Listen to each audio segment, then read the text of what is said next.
لیکن یہ کہ امام مہدی کی حکومت قائم کرنے کے لیے کون لوگ آئیں گے؟ عرب جو ہیں وہ اندر سے کھوکھلے ہو چکے ہیں، عیاشی نے، دولت نے، پیسے نے، دولت، پیسہ، عیاشی، اس کی وجہ سے کھوکھلے ہو چکے ہیں۔ یہاں میں آپ کو دو حدیثیں سنانا چاہتا ہوں۔ سنن ابن ماجہ کی روایت ہے حضرت ابو ہریرہ سے رضی اللہ تعالی عنہ، قال قال رسول اللہ صلی اللہ علیہ وسلم اذا وقعت الملاحم بعث اللہ بعثا من الموالی ہم اکرم العرب فرسا واجودہ سلاحا یوید اللہ بہم الدین، رواہ ابن ماجہ عن ابی ہریرہ رضی اللہ تعالی عنہ۔ جب ملاحم کا دور شروع ہوگا تو اللہ تعالیٰ اٹھائے گا ایک لشکر یا لشکروں پر لشکر موالی میں سے۔ موالی کون ہے؟ عربوں نے جب فتح کیا تھا اس پورے علاقے کو خلافت راشدہ کے دوران، اور پھر وہ لوگ جو ہے، ایک رائے تو یہ تھی کہ انہیں غلام بنایا جائے سارے آبادیوں کو، لیکن یہ کہ حضرت عمر کا اجتہاد تھا، اس کے مطابق جو ان کو غلام نہیں بنایا گیا تو وہ موالی کی حیثیت رکھتے ہیں۔ عربوں میں دم نہیں ہے، موالی میں سے لشکر اٹھیں گے کہ جو در حقیقت حضرت مہدی کی حکومت کو قائم کریں گے۔ دوسری حدیث سنیے، عن عبداللہ ابن الحارث رضی اللہ تعالی عنہ، اور یہ ابن ماجہ کی روایت ہے، قال قال رسول اللہ صلی اللہ علیہ وسلم یخرج الناس من المشرق فیوطئون للمہدی یعنی سلطانہ، لشکر نکلیں گے، لوگ آئیں گے مشرق سے، اور وہ حضرت مہدی کی حکومت کو جمائیں گے اور قائم کریں گے۔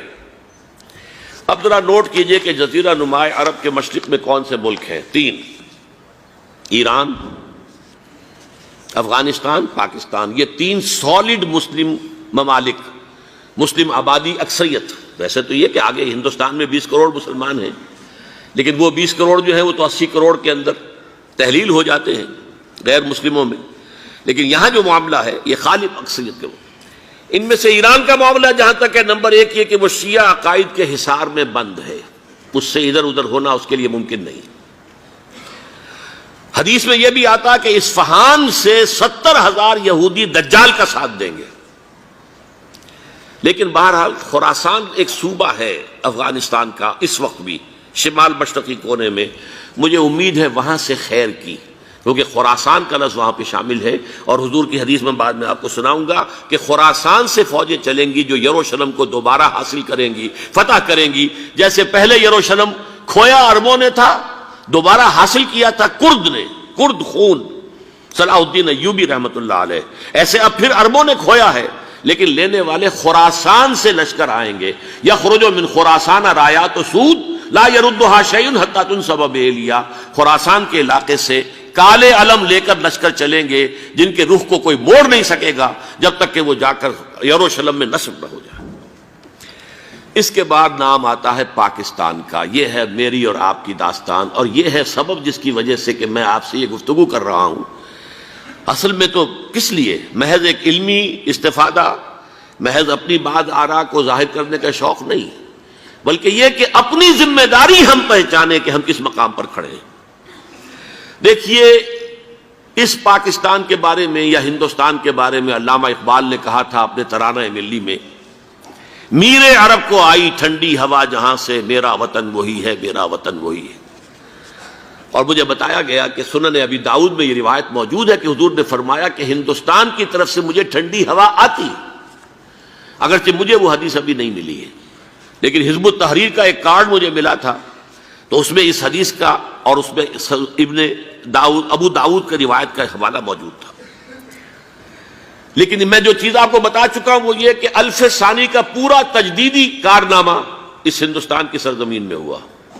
مجدد الف ثانی شیخ احمد سرندی، شاہ ولی اللہ دہلوی، سید احمد بریلوی، وہ تو ہمارے پاکستان میں آ کر جو ہے ان کا خون جذب ہوا ارض پاکستان میں۔ پھر شیخ الہند مولانا محمود حسن۔ تحریک خلافت چلی تو صرف ہندوستان میں چلی اور کہیں نہیں چلی۔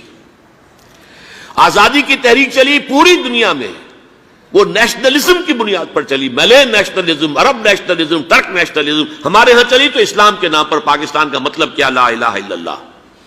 پھر پاکستان قائم ہوا معجزے کے طور پر، بلکہ نازل ہوا ہے لیلۃ القدر میں، انا انزلناہ فی لیلۃ القدر، جیسے قرآن نازل ہوا لیلۃ القدر میں، یہ پاکستان بھی نازل ہوا لیلۃ القدر میں۔ اس کا برقرار رہنا ابھی تک معجزہ ہے۔ ہندو یہ سمجھتا تھا، کانگریس سمجھتی تھی کہ جھٹپٹ ختم ہو جائے گا۔ پھر یہ کہ اس کا قرارداد مقاصد کا پاس ہو جانا، مزید بھی اور اضافی دفعات دستور میں آ جانا، اب کمرشل انٹرسٹ کو ربا قرار دے کر حرام قرار دینا، یہ سارے لینڈ مارکس ہیں کہ جو اشارہ کر رہے ہیں کسی چیز کی طرف، معاملہ کدھر جا رہا ہے۔ پھر یہ کہ یہ جو 14ویں صدی کے مجدد تھے شیخ الہند، اس کے بعد سے کچھ ایسی شخصیتیں عظیم پیدا ہوئی ہیں ہند میں، جن کو میں سمجھتا ہوں کہ 14ویں صدی کے مجدد اور 15ویں صدی کے مجدد کے درمیان یہ 15ویں صدی کے مجدد کی راہ کو سیدھا کرنے والے، جیسے کہ حضرت یحییٰ نے کہا تھا میں تو آنے والے کا راستہ سیدھا کر رہا ہوں حضرت عیسیٰ کے لیے، ایسے ہی 15ویں صدی کے لیے امام مہدی کے لیے راستہ صاف کرنے والے سب سے پہلے علامہ اقبال، جنہوں نے اسلام کا تصور دین کی حیثیت سے دوبارہ زندہ کیا ہے، ورنہ اسلام ایک مذہب کی شکل اختیار کر چکا تھا۔ پھر مولانا مودودی، مولانا ابوالکلام آزاد حکومت الہیہ کے نعرے کے ساتھ میدان میں آئے۔ یہ اقبال نے جو تصور پیش کیا تھا اس پر عملی جد و جہد کے لیے حزب اللہ قائم ہوئی۔ نوٹ کر لیجئے 11 برس کا فرق ہے عمر کا علامہ اقبال کے اور ابوالکلام کے، اور 1913 میں جب حزب اللہ قائم کی ہے اس وقت علامہ اقبال کی ملی شاعری اپنے عروج کو پہنچ چکی تھی۔ پھر یہ کہ علامہ اقبال کے بعد تعمیل جو ہے اس کام کی وہ ابوالکلام نے کی، لیکن روایتی علماء کی شدید مخالفت کی وجہ سے وہ بددل ہو کر چھوڑ گئے، کانگریس میں شامل ہو گئے، بساط جو ہے حزب اللہ کی انہوں نے لپیٹ دی۔ پھر مولانا مودودی آئے، انہوں نے وہ ڈور جو ہے اس کا سرا تھاما، جماعت اسلامی قائم کی حکومت الہیہ ہی کے قیام کے لیے۔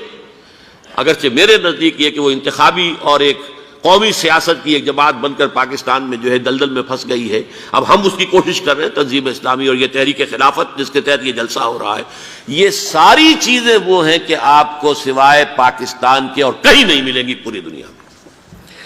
معلوم ہوتا ہے کہ پاکستان کو بہت بڑا رول پلے کرنا ہے اس میں، اور اس کے ساتھ اب جمع کر لیجئے افغانستان کی عمارت افغانستان، اسلامی عمارت افغانستان قائم ہو چکی ہے۔ یہ پچھلے 20 سالوں میں جو کچھ وہاں ہوتا رہا ہے اس سے پہلے تصور نہیں ہو سکتا تھا۔ علامہ اقبال کے فرزند بھی دیکھ کر آئے ہیں، تو اگرچہ وہ خود میں سمجھتا ہوں کہ خاصے انہیں آپ لبرل کہیں، آزاد خیال کہیں، لیکن اس درجے متاثر ہو کر آئے تھے کہ انہوں نے یہ کہا افغانستان میں جو میں نے حالات دیکھے ہیں کہ اگر 2-4 اور مسلمان ملکوں کے اندر یہ نظام قائم ہو جائے تو پوری دنیا مسلمان ہو جائے گی۔ یہ سب کچھ کیسے ہو رہا ہے؟ یہ آنے والے دور کی جھلکیاں ہیں۔ Coming events are casting their shadows before. یہ سب بتا رہے ہیں کہ پاکستان افغانستان کو مل کر اس میں کوئی عظیم رول پلے کرنا ہے۔ اور اس کے ضمن میں اب میں علامہ اقبال کے بارے میں آخری بات کہہ رہا ہوں۔ علامہ اقبال کے بارے میں عام یہ خیال ہے، انہوں نے اپنے خطبات میں مہدی کا اور نزول مسیح کا، حالانکہ میں کل پڑھ رہا تھا مولانا سید احمد اکبر آبادی رحمۃ اللہ علیہ کا ایک مقالہ ان کا کہ علامہ اقبال نے ابن خلدون کے بارے میں یہ کہا ہے کہ مہدی کا اور نزول عیسیٰ کا دونوں کا انہوں نے انکار کیا ہے، حالانکہ ابن خلدون نے نزول عیسیٰ کا انکار نہیں کیا، صرف مہدی کا انکار کیا ہے۔ بہرحال علامہ اقبال نے خطبات میں انکار کیا ہے، لیکن یہ کہ اپنی شاعری کے اندر میں چیلنج کرتا ہوں کسی بڑے سے بڑے اقبال شناس کو، ان کا یہ شعر ذرا سنیے: خضر وقت از خلوت دشت حجاز آید بروں، کارواں زی وادی دور و دراز آید بروں۔ خضر وقت، امام وقت، رہنمائے وقت، قائد وقت، خلوت دشت حجاز، حجاز کی صحرا کی کسی خلوت گزینی سے نکل کر باہر آئیں گے۔ میں حیران ہوتا ہوں علامہ کے اس فکر پر اور اس مصرے پر۔ یہاں انہوں نے شیعہ اور سنی دونوں کے کانسیپٹ جمع کر دیے۔ شیعہ کا کانسیپٹ یہی چھپے ہوئے کسی غار میں وہاں سے برآمد ہوں گے، اور ہمارا کانسیپٹ میں ام سلمہ رضی اللہ تعالیٰ عنہ کی حدیث سنا چکا، چھپے ہوئے ہوں گے وہ وہاں پر، مدینے سے نکل کر آ کر مکے میں چھپ جائیں گے۔ اس خانہ جنگی کی حالت میں لوگ ان کی طرف دیکھ رہے ہوں گے، سوچتے ہوں گے انہیں میدان میں آنا چاہیے، کوئی پارٹ پلے کرنا چاہیے، امت کی رہنمائی کرنی چاہیے، لیکن وہ چھپیں گے، وہ کارے ہوں گے، وہ اس ذمہ داری کو قبول نہیں کرنا چاہیں گے، جا کے چھپ جائیں گے مکے میں، وہاں سے مکے والے انہیں نکالیں گے، اور وہ کارے ہوں گے، انہیں بالکل یہ پسند نہیں ہوگا کہ یہ ذمہ داری اٹھائیں۔ تو خضر وقت از خلوت دشت حجاز آید بروں، کارواں زی وادی دور و دراز آید بروں۔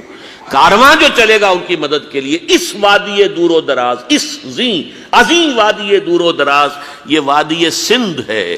وادی سندھ جو ہے ہم سمجھتے ہیں کہ صرف یہ پاکستان اور پنجاب جو ہے یہ اس میں شامل ہے، سندھ اور پنجاب نہیں، افغانستان کا پورا مشرقی علاقہ اس میں شامل ہے۔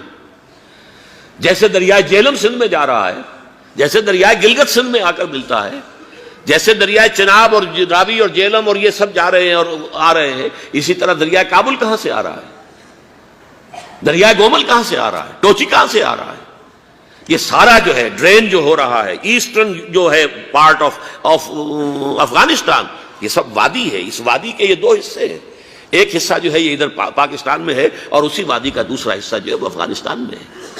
کارواں زی وادی دور و دراز آیت بروں، کارواں چلے گا یہاں سے، یخرج ناس من المشرق یؤتون للمہدی یعنی سلطان ہی، مشرق سے فوجیں چلیں گی کہ جو مہدی کی حکومت قائم کریں گی، اور یخرج من خراسان رایات و سود، اور خراسان سے سیاہ پرچم چلیں گے کہ جن کا رخ کوئی موڑ نہیں سکے گا، حتیٰ تنصب بیلیا، یہاں تک کہ وہ جا کر یروشلم کے اندر نصب ہو جائیں گے۔ حضرات، میں ایک میری گفتگو کا حصہ باقی تھا لیکن میں اسے چھوڑ رہا ہوں، اس لیے کہ گلوبلائزیشن جو اس کی ہوگی، جو خلافت علی منہاج النبوہ کی تجرید کامل حضرت مہدی کے ہاتھوں عرب میں ہوگی، اس سے پہلے اس کے لیے محنت، کوشش، جد و جہد پاکستان اور افغانستان میں ہو چکی ہوگی جو اسے سپورٹ کرے گی اور وہاں جا کر حکومت قائم کرے گی۔ اس کے بعد گلوبلائزیشن کا جو مرحلہ اس کا ہے وہ حضرت مہدی کے ہاتھوں نہیں ہے، وہ حضرت عیسیٰ ابن مریم ان کے نزول کے بعد ہے، جن کے نزول کے بعد دجال کا خاتمہ ہوگا اور یہودیوں کا استحصال ہوگا، مسلمانوں پر بھی بڑی تکالیف عربوں پر آئیں گی، شدائد آئیں گے، لیکن یہ وہ میں حصہ ملتوی رکھتا ہوں کسی دوسری محفل اور کسی دوسری مجلس اور نشست پر۔